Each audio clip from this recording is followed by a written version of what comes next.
চট্টগ্রাম বিশ্ববিদ্যালয়ের বি ইউনিটের মোট নম্বর থাকে 120। এমসিকিউ পরীক্ষা দিতে হয় তোমাদের 100 মার্কের এবং জিপিএ থেকে নেওয়া হয় 20 মার্ক। তোমাদের এসএসসি জিপিএ থেকে 10 মার্ক এবং এইচএসসি জিপিএ থেকে 10। তোমাদের এমসিকিউ যে 100 মার্কের পরীক্ষা হয় এর মধ্যে থাকে বাংলায় 30 মার্ক, ইংরেজিতে 30 মার্ক এবং সাধারণ জ্ঞানে 40 মার্ক।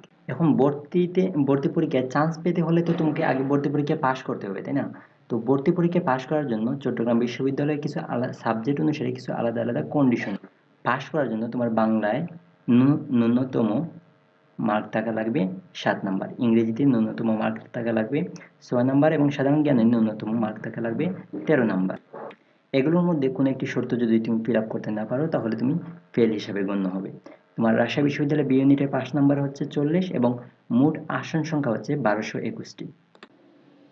এখন আসি আমাদের মেইন প্রশ্নে যে সর্বনিম্ন কত নাম্বার পেলে আসলে বি ইউনিটে চান্স পাওয়া সম্ভব।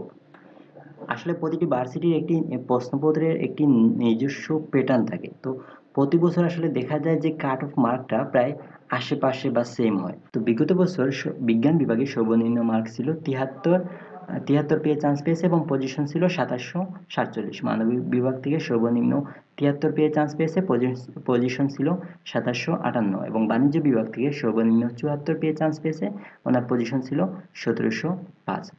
তো এই যে বিগত বছরের রেজাল্ট থেকে আমরা অনুমান করতে পারি যে এবছর তোমাদের চট্টগ্রাম ভার্সিটির বি ইউনিটের ক্ষেত্রে যদি 78+ কেউ মার্ক নিতে পারে তাহলে তার মোটামুটি নিশ্চিত যে চিটাগং ভার্সিটির বি ইউনিটে চান্স হবে।